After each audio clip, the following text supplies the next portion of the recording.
एक बड़ी खबर आ रही है जम्मू कश्मीर से, वो ये है कि इंजीनियर रशीद की जो पार्टी है अवामी इत्तेहाद पार्टी, उनका कहना है कि वो आने वाले असेंबली इलेक्शंस के लिए बिल्कुल तैयार है और वो एक बड़ा मुकाबला जो होने जा रहा है उसके लिए वो बिल्कुल रेडी हैं। और दावा ये भी है कि वो वाकई एक बड़ा टक्कर यहां की रीजनल पार्टीज को दे सकते हैं। मेरे साथ जुड़े हैं अवामी इत्तेहाद पार्टी के सीनियर लीडर इश्तियाक कादरी और साथ ही मेरे साथी जुड़े हैं दिल्ली से शैलेंद्र बांगू जो एडिटर हैं नेशनल ब्यूरो के।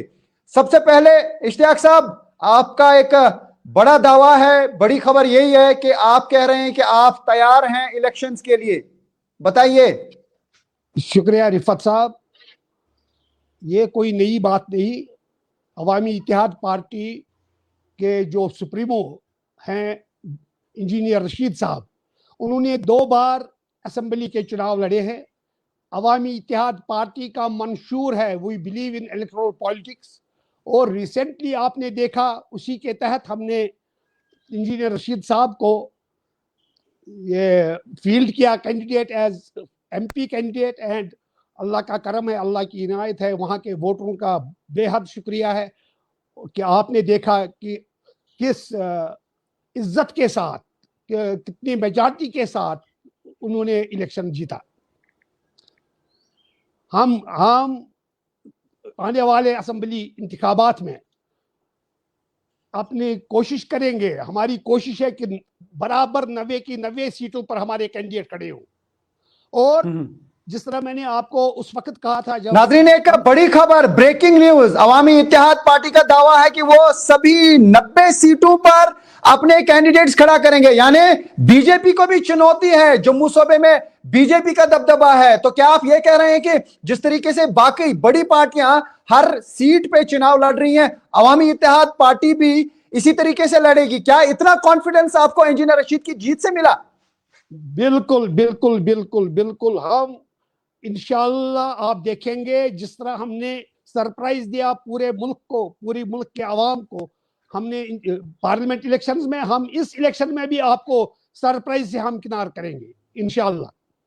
यानी आप बड़ी चुनौती दे रहे हैं शैलेंद्र, बड़ी चुनौती बीजेपी को, नेशनल कॉन्फ्रेंस को, पीडीपी को। क्या कहना चाहेंगे? ये तो एक बड़ा दावा है, एक ये कहा जा सकता है कि क्या होगा ये आने वाला वक्त बताएगा, लेकिन जिस तरीके से इंजीनियर रशीद ने एक शानदार जीत दर्ज की है, ऐसा लगता है कि अवामी इत्तेहाद पार्टी के हौसले बहुत ज्यादा बुलंद है।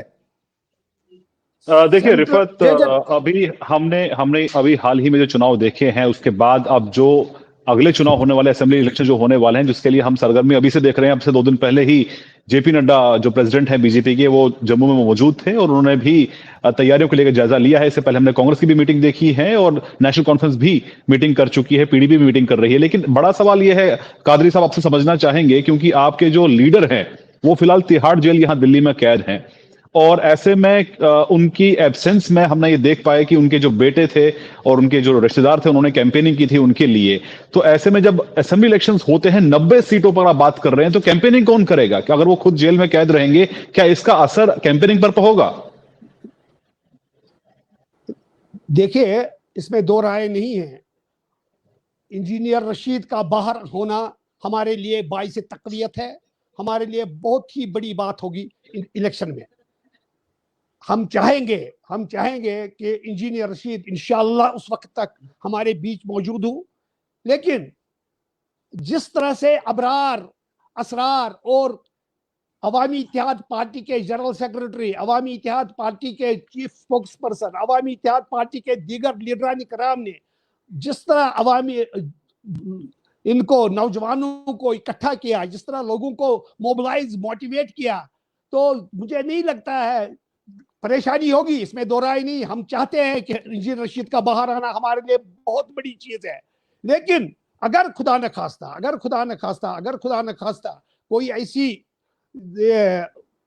बात हुई कि इंजीनियर रशीद बाहर नहीं होंगे, हमें अवामी एतमाद पर जबरदस्त भरोसा है। हमें अवाम के इस वक्त सेंट्रल कश्मीर और साउथ कश्मीर के अवाम बेहद तजब्जुब में, वो इंतहा बेचैनी में है कि कब इलेक्शन होंगे और कब वो इंजीनियर रशीद की पार्टी को क्योंकि यही एक अल्टरनेटिव है, अवाम के पास यही एक अल्टरनेटिव है इस वक्त और इंशाल्लाह हम आपको दिखाएंगे, इंशाल्लाह अवामी बलबोते, अवामी एतमाद के बलबोते पर इंजीनियर रशीद इसमें भी सुर्खरोई हासिल करेगा। इश्तियाक साहब, ये भी आपका एक दावा है कि आवाम के पास यही एक अल्टरनेटिव है। क्या आपको लगता है कि, हालांकि हकीकत यह भी है कि former chief minister Omar Abdullah बड़े एक मार्जिन से हार गए, या सजाद लोन एक बड़े मार्जिन से हार गए, आपका ये दावा है कि यही एक जो है अल्टरनेटिव है लोगों के पास, लेकिन क्या आपके पास इस तरीके का स्ट्रक्चर है, इस तरीके के लीडर हैं, या इस तरीके की ज्वाइनिंग हुई है जिस हिसाब से आप कह रहे हैं कि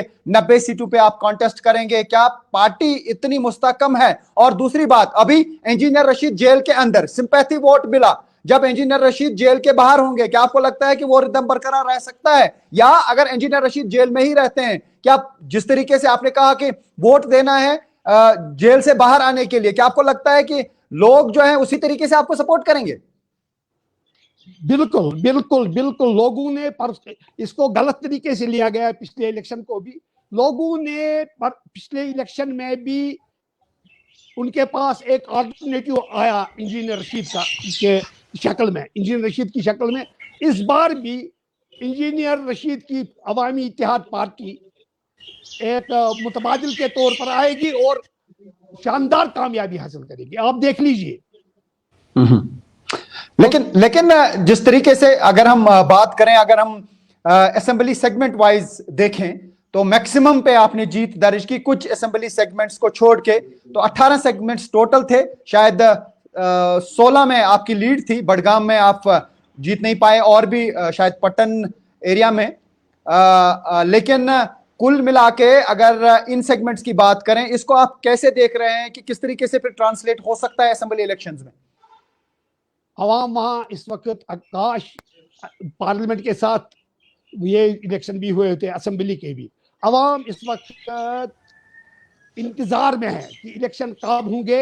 आप देखेंगे, एक तो वो 15 सीटें जो हमने जीती हैं ऑलरेडी, इंशाल्लाह उस पर तो हमने ज्यादा ये नहीं करना, अवाम हमारे साथ है। हाँ, जहां तक श्रीनगर का सवाल है, जहां तक गांधरबल कंगन का सवाल है, लोग पिछले इलेक्शन में प्रेशर कुकर ढूंढ रहे थे कि यहाँ कहाँ है प्रेशर कुकर, हम उसको वोट डालेंगे। ये आप तो मुझसे ज्यादा जानते हैं, अब आप लोग तो ज्यादा पब्लिक के साथ घुल-मिल के रहते हैं। हमें नहीं, उन्होंने तो प्रेशर कुकर में तो उन्होंने डाला, जो कुछ उनको डालना था उन्होंने डाल दिया। सवाल यह भी है कि अगर आप कह रहे हैं कि 90 सीट्स पे आप कॉन्टेस्ट करेंगे, जम्मू में क्या इस तरीके की तैयारी है आपकी? क्योंकि जम्मू में तो शायद ये वाला सेंटिमेंट नहीं चलेगा जो कश्मीर में चला, यानी जेल से छोड़ने, क्योंकि ये कश्मीर से ताल्लुक है इंजीनियर रशीद का। तो आप दावा क्या करेंगे कि कितनी सीट्स आपको मिल सकती हैं आने वाले असेंबली इलेक्शंस में? मैं वैली की जितनी सारी सीटें हैं वो हमारे पास रहेंगी, और जो वहां है क्या राजौरी पुंछ एरिया में हमारे, इवन हम आपको अचंबे में डालेंगे, कुटवा और जम्मू में भी। लेकिन ऐसा सवाल मेरा शायद आपको अच्छा ना लगे, लेकिन क्या अगर जम्मू में बीजेपी को मैंडेट मिला, यहां पे आपको मैंडेट मिला, तो क्या आप अलायंस करेंगे बीजेपी के साथ? फिर ये हिपोथेटिकल, अभी आप हमें क्यों इसमें फंसाना चाहते हैं? अभी ये मिलीजुली सरकार ही बनती है जी, सरकारें तो मिलीजुली बनती हैं। अभी ये बात कादरी साहब एक बात ये बताइए कि देखिए, जब लास्ट इलेक्शंस हुए थे तो आपने चुनाव जीता बारामूला से, उसमें भले आपने शिकस्त दी हो उमर अब्दुल्ला को और सजाद लोन को, लेकिन जब आप चुनाव लड़ेंगे असेंबली का, तो ऐसे में इश्यूज क्या होंगे? किन इश्यूज में? देखिए, अभी तक जो हम बारामूला में देख पाए तो रिहाई का मुद्दा था, और हम ये सब जानते हैं कि सिंपैथी वोट तो मिला है, लेकिन जब आप एक्चुअल 90 सीटों पर जब आप कैंडिडेट उतारेंगे, तो ऐसे में आपका चुनावी मुद्दे क्या होंगे? 2-3 मुद्दे आप बताइए, आपके टॉप के मुद्दे क्या होंगे? मैं आपको बता रहा हूं, हमें गलत तरीके से पेश किया जा रहा है। हमने उस वक्त भी एक 1 पॉइंट प्रोग्राम हमारा था, इसमें क्या कहते हैं पार्लियामेंट इलेक्शन में, हमने सिंबलाइज किया इंजीनियर रशीद साहब को। हम सिर्फ उनकी ही रिहाई नहीं चाहते थे, हम उन हजारों बेगुनाहों की रिहाई चाहते हैं जो इनोसेंट जेलों में हैं।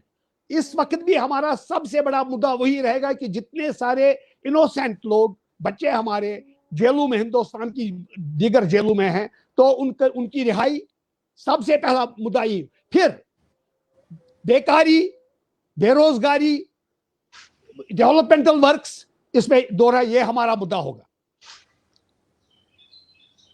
लेकिन इश्तियाक साहब, चूंकि इंजीनियर रशीद लगातार अभी जेल में हैं, तो यहाँ पे क्या इस तरीके का स्ट्रक्चर है, जैसा मैंने पहले भी सवाल पूछा था, कि आप उनकी गैर मौजूदगी में भी कॉन्टेस्ट कर सकते हैं, लेकिन अगर उनको रिहा किया जाता है उससे आपको ज्यादा फायदा मिलेगा, या अगर वो जेल में रहते हैं फिर से सिंपैथी का फायदा मिलेगा? सच्चाई तो ये है, सच मैं ज्यादा सियासत में नहीं जाऊंगा, उनका बाहर आना हमारे लिए बहुत ही अहम है। अब अगर नहीं भी आए, वो अगर किसी वजह से किसी कारण वो बाहर नहीं आ सकते हैं, हम अपनी पूरी कोशिश कर रहे हैं। हमें हिंदुस्तानी जुडिशरी पर बेहद एतमाद है, बेहद। ये कोई सियासी में बात में नहीं कह रहा हूँ। We believe in Indian judiciary, Indian democracy. हमें पूरा यकीन है वो बाहर होंगे। अब अगर नहीं भी होंगे, हमारे पास बेहतरीन भाई साहब टीम किसी के पास नहीं है। अवामी इत्तेहाद पार्टी के पास बेहतरीन टीम है, बेलोस अवामी खिदमतगार है, जिनके पास तजुर्बा है, जिन्हें अवामी एतमाद हासिल है। वो उसके बलबूते पर आपको वो सरप्राइज दे रहे हैं, इंशाल्लाह इंशाल्लाह। क्या अबरार रशीद को आप मैदान में उतारेंगे, क्योंकि अभी वो हालांकि स्टूडेंट है जी? डेफिनेटली वो हमारा स्टार कैंपेनर है, डेफिनेटली उसको बाप की जगह नहीं, एज ए कैंडिडेट कहीं से खड़ा करेंगे कि खाली कैंपेनिंग के लिए लाएंगे? वो मुझे मालूम है, ये कोर ग्रुप का फैसला होगा, फिर ये हमारे इसमें आएगा, इसमें ना पॉलिटिकल अफेयर्स कमेटी में लिस्ट। अभी हमने किसी, अच्छा यहाँ पर मैं एक बात वाजा करना चाहता हूँ, हमें इन्फिल्ट्रेशन क्या खतरा है कि ये बताया जा रहा है हमने कैंडिडेट्स चुने हैं। कैंडिडेट्स का अभी इंतखाब नहीं हुआ है, कैंडिडेट्स का इंतखाब कोर कमेटी कर रही है। कोर कमेटी फैसला मीटिंग करेगी, उसके बाद पॉलिटिकल अफेयर्स कमेटी में आएगा, वहां पर कैंडिडेट, हतमी कैंडिडेट। एक और अहम सवाल, क्या आप पुराने पॉलिटिशियंस को भी एक्सेप्ट करेंगे जो बाकी पार्टीज में रहे हैं, या नए फेसेस जो हैं उनको उतारेंगे? क्योंकि बैगेज तो होगा उन लोगों के पास जिनकी स्ट्रेंथ है, जो श्योर शॉट्स हैं। काफी सारे ऐसे लोग हैं जो बिल्कुल जीत सकते हैं अपने अपने एरियाज में, लेकिन वो किसी पार्टी के साथ रहे हैं या इससे पहले कुछ एमएलए रहे हैं। क्या उनको आप लाएंगे अगर वो चाहेंगे आपके साथ जुड़ना, या उनके लिए दरवाजा बंद है? ये फिर उधर में फिर आ रहा हूं, ये इसका फैसला कोर कमेटी करेगी कि कौन हमारे पास आ रहा है, हम उनको ले लेंगे या नहीं ले लेंगे, ये उधर ही फैसला होगा। फिर उसका फैसला पॉलिटिकल अफेयर्स कमेटी में होगा। मान लीजिए कि जो यहाँ पे रीजनल पार्टीज रही हैं, कोई फॉर्मर मिनिस्टर रहा है, एमएलए रहा है, वो आपको अप्रोच करता है, 2 लोग 4 लोग 5 लोग, वहां पे किसी पार्टी का स्प्लिट हो गया, क्या आप उनको एक्सेप्ट करेंगे या खाली नए चेहरे ढूंढेंगे? आपकी अपनी राय, जाती राय क्या है? जाती राय मेरी ये है कि जो फैसला हम इस वक्त, अगर मैं अपनी जाती राय से तो नुकसान पहुंचाऊंगा पार्टी को, मेरी जाती राय इस वक्त कोई माना नहीं रखती है। हमारी इज्तिमाई राय होगी, जो भी फैसला होगा। हमारे पास काबिल तरीन जनरल सेक्रेटरी है, हमारे पास आप उसको जानते हैं, हमारे पास काबिल तरीन स्पोक्स पर्सन है, हमारे पास काबिल तरीन टीम है जो ये कर सकते हैं ना, चुनाव मुंतखब कर सकते हैं लोगों को। और इनके पास मैं ही एक ये बुजुर्ग आदमी उनके बीच में। नहीं, काफी सारी पार्टियां हैं, वो ये कहते हैं कि हर किसी के लिए दरवाजा खुला है। क्या आपका दरवाजा खुला है, या वहां पे पहले आप उसको फिल्टर करेंगे किसको लाना है किसको नहीं लाना है? या दरबान खड़ा है बाहर? फिल्ट्रेशन तो होगी, डेफिनेटली फिल्ट्रेशन के बगैर का बैगेज लेकर कोई आएगा तो कैसे होगा, सवाल ही नहीं। इश्तियाक साहब देखिए, अभी हमने ये देखा था, पिछले कुछ टाइम के अंदर हमने देखा है कि उमर अब्दुल्ला ने भी ये बात कही है और महबूबा मुफ्ती ने भी ये बात कही है कि जब तक यूटी को वापस स्टेट नहीं का दर्जा नहीं मिलता है वो चुनाव नहीं लड़ेंगे। तो ये हम लेके चल रहे हैं कि इस बार उमर अब्दुल्ला और महबूबा मुफ्ती खुद मैदान में नहीं उतरेंगे। तो ये क्या आपके लिए एक अच्छा फैक्टर रहेगा कि अगर वो दोनों मैदान में नहीं उतरते हैं तो इसका फायदा एआईपीपी को होगा? मुझे उनकी बातों पर थोड़ा सा भी विश्वास नहीं है। पता ही नहीं वो क्या करेंगे, मुझे मालूम नहीं है। उनका अपना फैसला होगा। हमारे लिए हमको पिछली बार बड़े बड़े दिग्गज थे हमारे इलेक्शन में, हमारे मुकाबले में। हमने उस वक्त भी उनके साथ कोई जिद, कोई अदावत नहीं थी। हम अपनी जीत के लिए खड़े हुए थे। आज भी हम अपनी जीत के लिए खड़े हो रहे हैं। हमें किसी के साथ कोई ये नहीं है, बैर नहीं है। हम अपनी जीत के लिए मैदान में हैं, हम जीतेंगे। हम हारने के लिए किसी को नहीं उठे हैं। हमें मालूम है जीत हमारी है। अगर वो हरवाना चाहते हैं हमें तो वो तो दूसरी बात है। हमारी जीत एक ही है।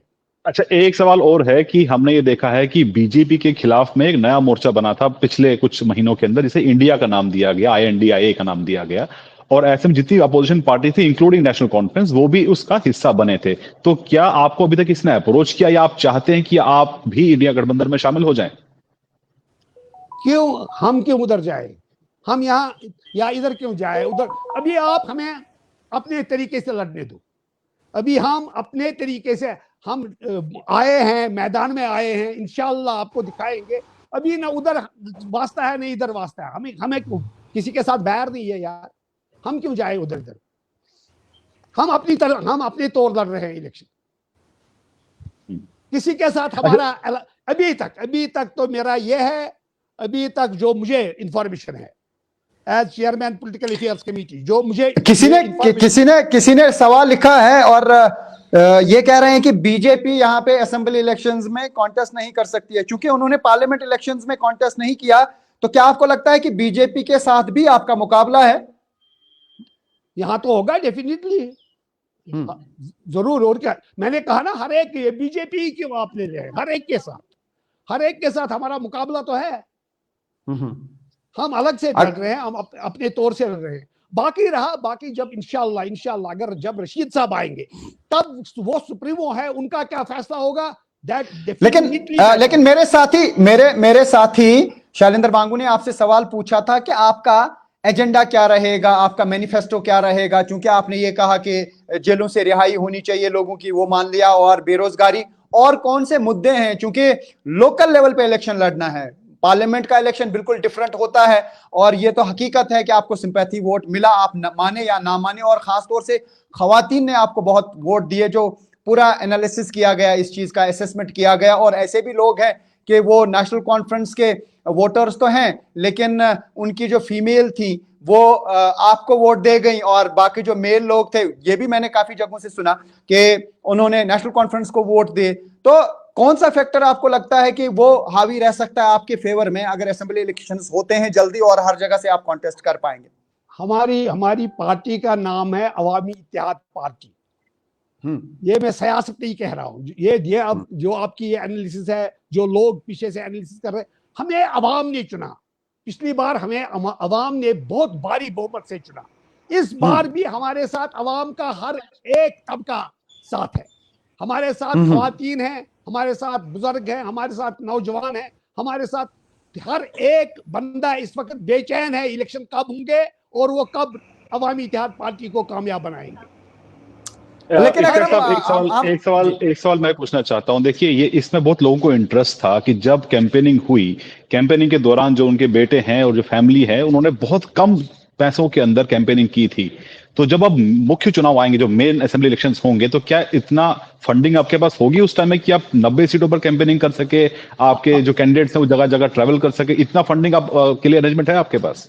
आपको यकीन है, आप मेरी बात को यकीन करेंगे, हम बहुत कम सियासत जानते हैं।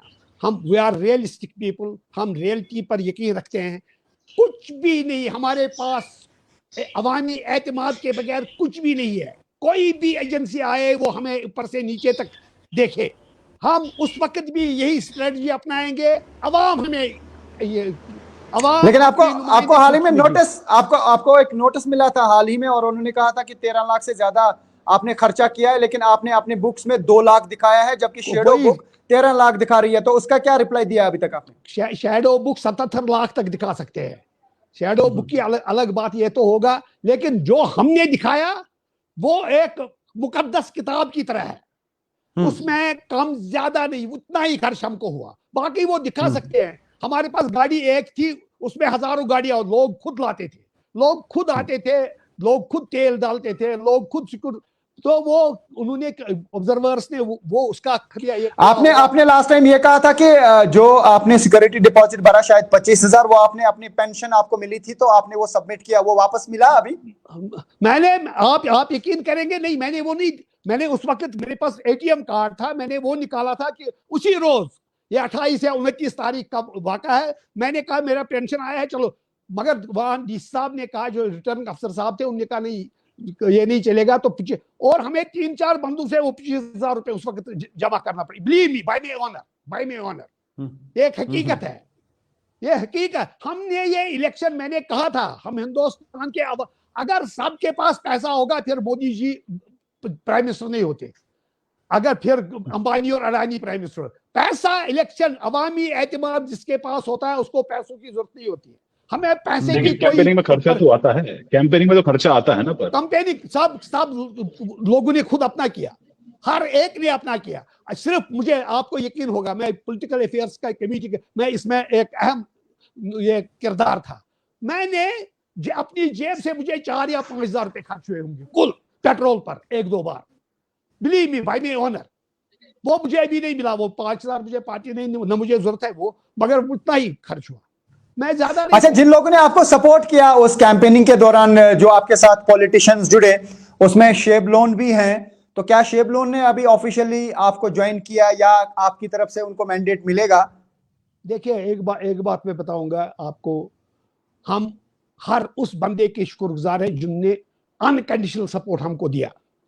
हमने मांगा नहीं किससे सपोर्ट, हमने किसी से नहीं, ये उनका अपना सियासी बसीरत थी, अपना ये उनका अपना एक विजन था, तो वो आगे जिसने भी हमें सपोर्ट किया।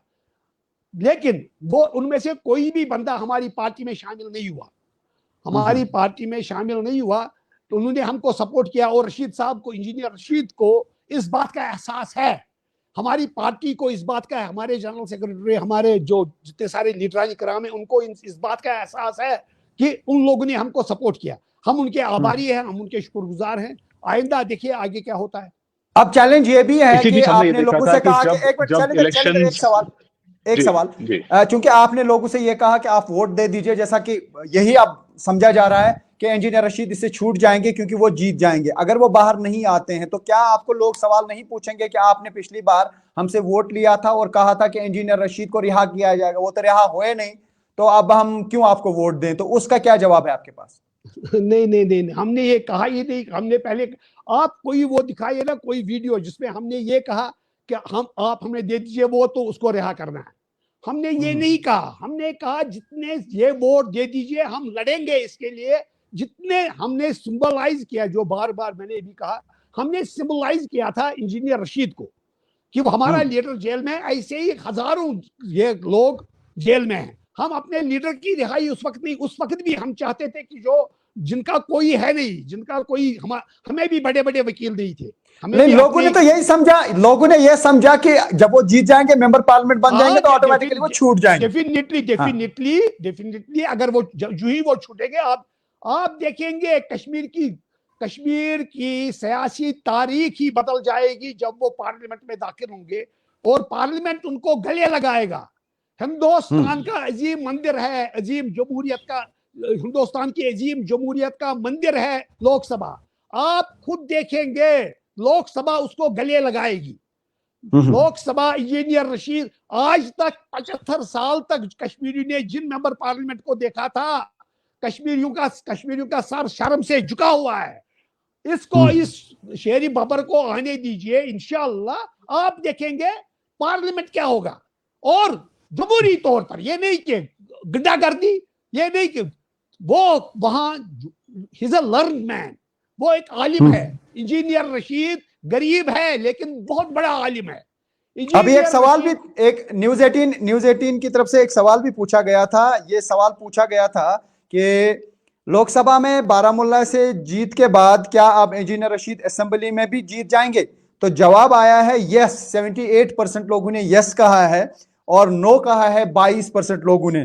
तो ये आपके फेवर में जाता है। ये तो बड़ा सरप्राइजिंग होगा कि वाकई अगर इस तरीके से अवामी इत्तेहाद पार्टी उभर के आती है तो ये तो कहा जा सकता है कि एक अनोखी चीज हो जाएगी। शैलेंद्र, आपका रिएक्शन इस पे, क्योंकि सवाल पूछा गया था और सवाल का जवाब 78% लोगों ने हाँ कहा है, लेकिन कहा गया है कि बारामुल्ला से क्या जीत पाए। जी जी, बिल्कुल बिल्कुल। देखिए, अभी जो हम देख पाए हैं, जो एआईपी का जो डोमिनेंस है, ये यूं कहें, और इंजीनियर रशीद की जीत ने हालांकि बहुत लोगों को चौंका दिया था इस बात से, क्योंकि उमर अब्दुल्ला जो फॉर्मर चीफ मिनिस्टर रह चुके हैं और सज्जाद लोन जिन पर भी एलिगेशन लगाए जाते हैं कि वो ए टीम बी टीम है, लेकिन उसके बावजूद इंजीनियर रशीद जीते। लेकिन अब जो ये पोल है जो जिसका आप जिक्र कर रहे हैं, इस पे ये कहा जा सकता है कि बारामूला में आज भी एआईपी स्ट्रांग हो सकती है। लेकिन मेरा सवाल ये है इश्तियाक साहब आपसे, नहीं, यहाँ पे जमीर दखरू एक हैं, हमारे व्यूअर हैं इस वक्त देख रहे हैं, वो कह रहे हैं साउथ कश्मीर में भी एआईपी लीड करेगी। आप नॉर्थ कश्मीर की बात कर रहे थे। ये डेफिनेटली कल ही इंशाल्लाह। आप इश्तियाक साहब बड़े खुश हो रहे हैं जब वो ऐसे कमेंट सुनते हैं। अभी कुछ और भी आएगा तो वो भी हम बता देंगे। मैं था ना खुद कल मैं शुपियन में जा रहा हूं, मैं खुद था। साउथ कश्मीर में आप एक अजीब सी लहर देखोगे। इवन श्रीनगर में लोग इंतजार में बैठे हैं। श्रीनगर में लोग इंतजार, श्रीनगर के लोगों ने ज्यादा सफर किया है, किया तो पूरी वादी ने है, मगर श्रीनगर। इम्तियाज लिख रहे हैं इंजीनियर रशीद बेस्ट लीडर, और जमीर लिख रहे हैं साउथ कश्मीर में एआईपी लीड करेगा। एजाज लिख रहे हैं वायर इज टूरिस्ट, और एजाज इकबाल लिख रहे हैं लव यू एआईपी। आपने ये बोला था कुछ, उन्होंने इतना ही लिखा है। What's your plan to explain elder voters if there remain low percentage in assembly elections 1-2 phases? Will you give mandate to कुछ प्रिंस परवेज बांडीपोरा, ये लिख रहे हैं। और engineer Rashid is next CM of Jammu and Kashmir, ये लिख रहे हैं आकिब मुश्ताक। इसी तरीके से reply to my question, Ejaz Iqbal कुछ पूछ रहे हैं, मैंडेट देंगे क्या प्रिंस परवेज को? कौन है ये प्रिंस परवेज? और वो प्रिंस परवेज हमारी पार्टी की शान है।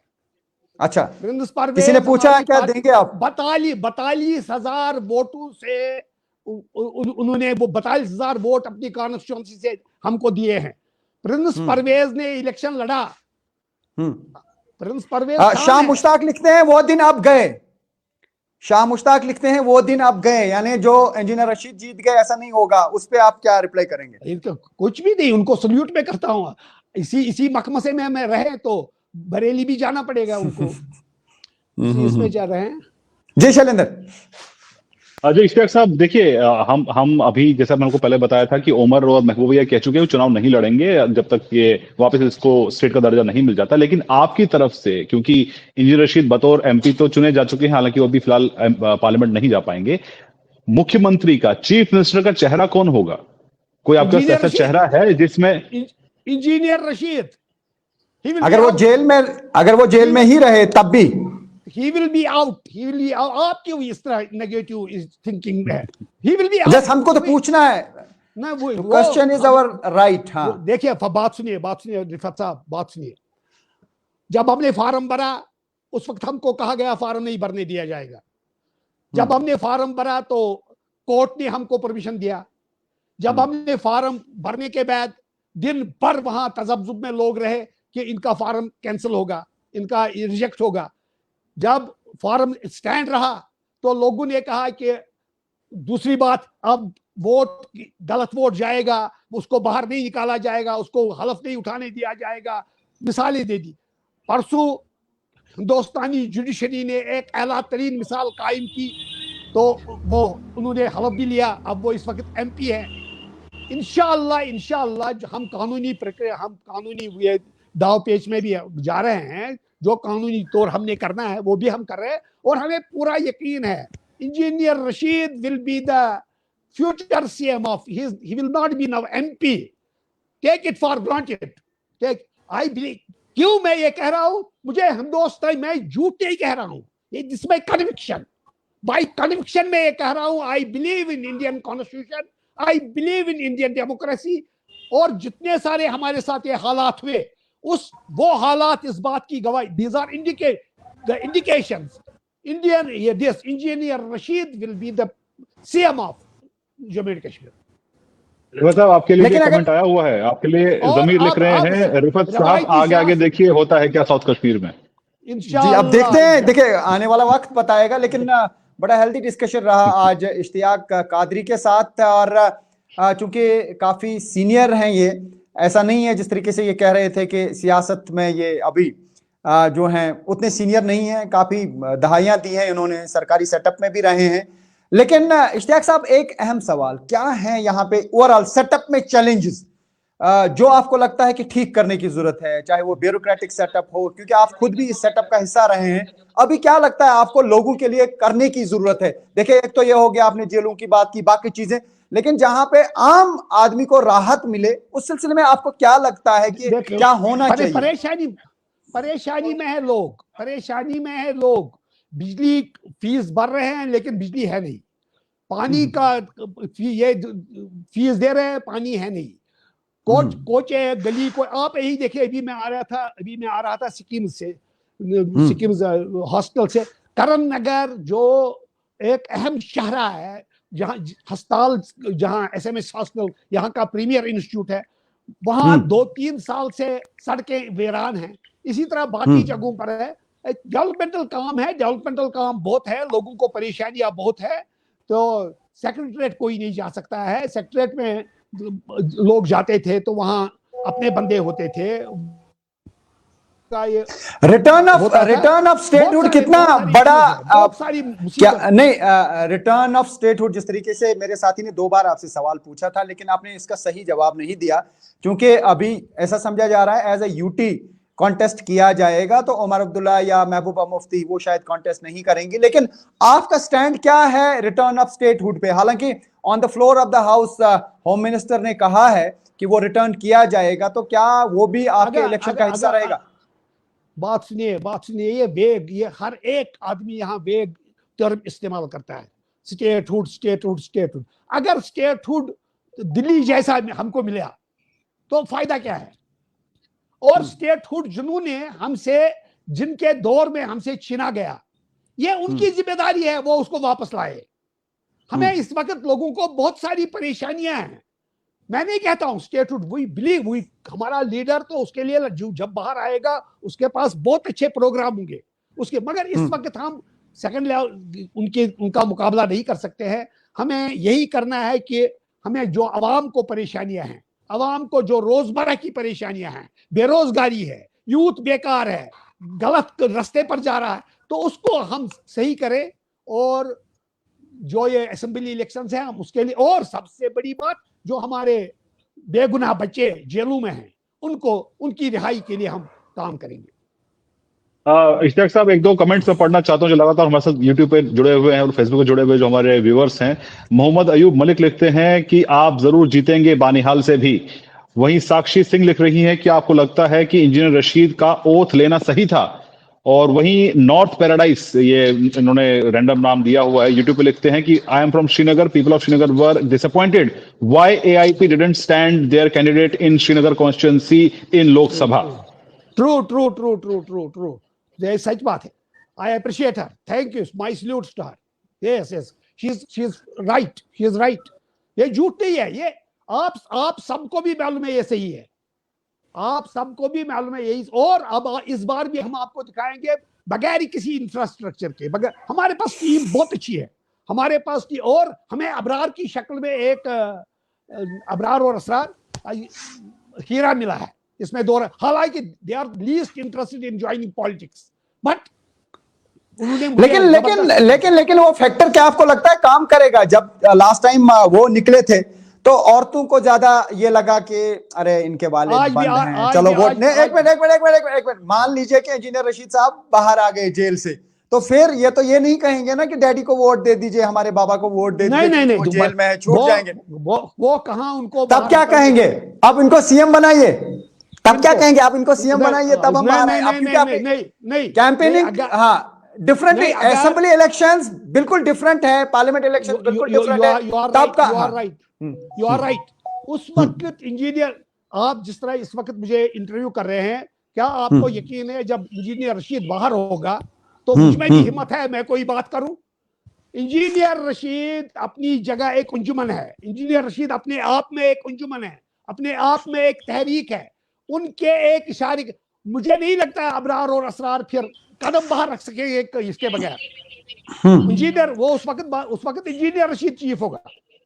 मैं कहता हूं खुदा न करे, अल्लाह न करे अगर इंजीनियर रशीद को अभी जेल में ही रहना पड़ा तो उस वक्त हमारे पास टीम बहुत अच्छी है, बहुत ही। लेकिन एक चीज है, क्योंकि हम एक शालिंदर भी मेरे साथ जुड़े हुए थे, फॉर्मर DGP से बात कर रहे थे, तो वो ये कह रहे थे कि इस पूरी जीत को बड़े संजीदगी के साथ देखना होगा कि वोट किस चीज पे मिला, कहीं ये रेडिकलाइजेशन के लिए वोट तो नहीं है या बाकी चीजों में, क्योंकि जिस तरीके के हालात यहां पे रहे हैं 87 में भी आपने देखा होगा, क्योंकि आप काफी तजुर्बा रखते हैं, तो उसको किस नजर से आप जवाब देंगे? मैं बड़े संजीदगी के साथ ये पूछ रहा हूं, क्योंकि कहीं आपको ऐसा तो नहीं लगता, आपको शक की नजर से देखा जा रहा है?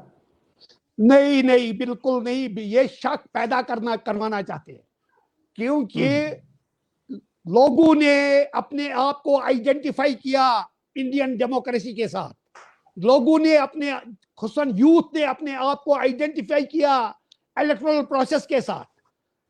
अब जिनका, जो हमको डराते थे पहले, जो बाइकाट का फायदा लेते थे, जिनको ये था कि बाइकाट से उनका फायदा हो रहा है कि लोग ज्यादा बाहर, ये उनकी दलील है। हमारी दलील ये है कि यहां डेमोक्रेसी मजबूत हो गई, यहां डेमोक्रेसी हिंदुस्तान में, हम यही चाहते थे। 75 साल से हम देख रहे थे, एक छोले वाला, एक रेड़े वाला वोट डालता था तो हिंदुस्तान की अजीम औरत, अजीम खातून इंदिरा गांधी को आसमान पर चढ़ाता था। लेकिन उसी रेड़े वाले ने जब इमरजेंसी का दौर आया, अपने उसी वोट से उसको नीचे गिराया। यही डेमोक्रेसी हम चाहते थे, यही मेरा ख्वाब था अपनी पूरी जिंदगी में कि मैं ये देखूं, और वो ख्वाब मेरा शर्मंदे ताबीर हुआ इंजीनियर रशीद के हालिया इलेक्शन से। लोग शैलेंद्र, आपका आखिरी सवाल कोई है क्या इश्तियाक कादरी साहब के लिए? आखिरी सवाल और उसके बाद हम इजाजत लेंगे। देखिए, अभी एक और कमेंट आया है अल्ताफ हुसैन का यूट्यूब पे, जहां वो लिख रहे हैं कि पहले आप मसला कश्मीर की बात करते थे, लेकिन अब आप सिर्फ और सिर्फ बिजली और पानी की बात कर रहे हैं, तो फिर ये असेंबली और सड़कों पर आपने ड्रामा क्यों किया? कौन सा ड्रामा? हमने कभी ड्रामा के नहीं किया। हम उस वक्त भी लोगों के जो परेशानी थी वो उजागर कर रहे थे, कोई ड्रामा नहीं। ये सब हमें बहकाने के लिए। हम ज़र्फ इतने नहीं है कि हम परेशान हो जाएंगे। लास्ट पर मैं भी आपको एक दो शेर बताऊंगा। ये नहीं, पहले कोई और बड़ी खबर, कोई पहले कोई बड़ा दावा। एक तो ये दावा है आपका कि आप 90 सीट्स पे चुनाव लड़ेंगे, दूसरा ये कि जी कितनी सीट्स आप ले पाएंगे, कितना आप कोई टारगेट लगा पाएंगे या कोई दावा करेंगे, जैसे कहते हैं 50 पार, या पहले कहा जाता था 400 पार, इस तरीके से आप कोई पार करेंगे कोई फिगर? देखिए एक बात आप मुझे बार बार एक मुंह में डाल रहे हैं, और सच्चाई है, मैंने कहा भी, हमारे ये कंसिडरेशन में है कि हम 90 की 90 सीटों पर ये करेंगे। वादी की सीटों पर तो कोई इबाम है नहीं, वादी की तमाम सीटों पर हम ये इलेक्शन लड़ेंगे। उधर बाहर हम देखेंगे कि कहाँ हमारी विनिंग पोजीशन है, कहाँ हम जीत रहे हैं, तो वहां हमारे कैंडिडेट्स होंगे, इसमें दो राय। तो कोई दावा नहीं करना चाहेंगे अभी आप? दावा ये है कि दावा ये है कि हम हुकूमत बना रहे हैं। अच्छा, दावा हमारा ये है कि हम हुकूमत बना रहे हैं, और इंजीनियर रशीद अब MP नहीं होंगे, वो चीफ मिनिस्टर होंगे स्टेट के। शैलेंद्र, ये दावा है।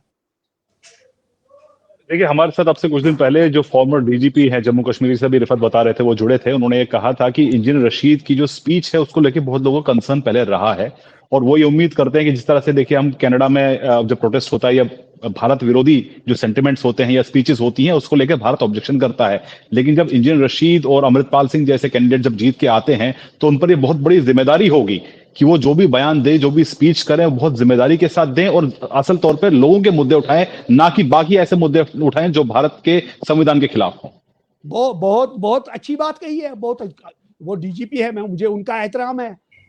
5 अगस्त 2019 के बाद पॉलिटिकल नैरेटिव चेंज हो गया, बहुत सारी चीजें, बहुत अच्छी बात है, गलत नहीं उनने कहा। हम सबको, हमें ही नहीं, हम सबको, जितने सारे सियासतदान हैं यहाँ, उनको बड़ी ये गंभीरता से इस पर सोचना चाहिए कि उनकी तरफ से कोई ऐसा बयान ना आ जाए जिससे कि अमन में खलल पड़े। डेफिनेटली ये अब तो आजकल हालात ठीक है, आजकल देखो किस खुशउस्लूबी से फ्री एंड फेयर इलेक्शंस हुए। I appreciate, I congratulate the election commission of India for conducting free and fair elections. बहुत अच्छा है, ऐसा माहौल रहे, इससे भी अच्छा बन जाए, असेंबली में इससे भी अच्छा माहौल बने।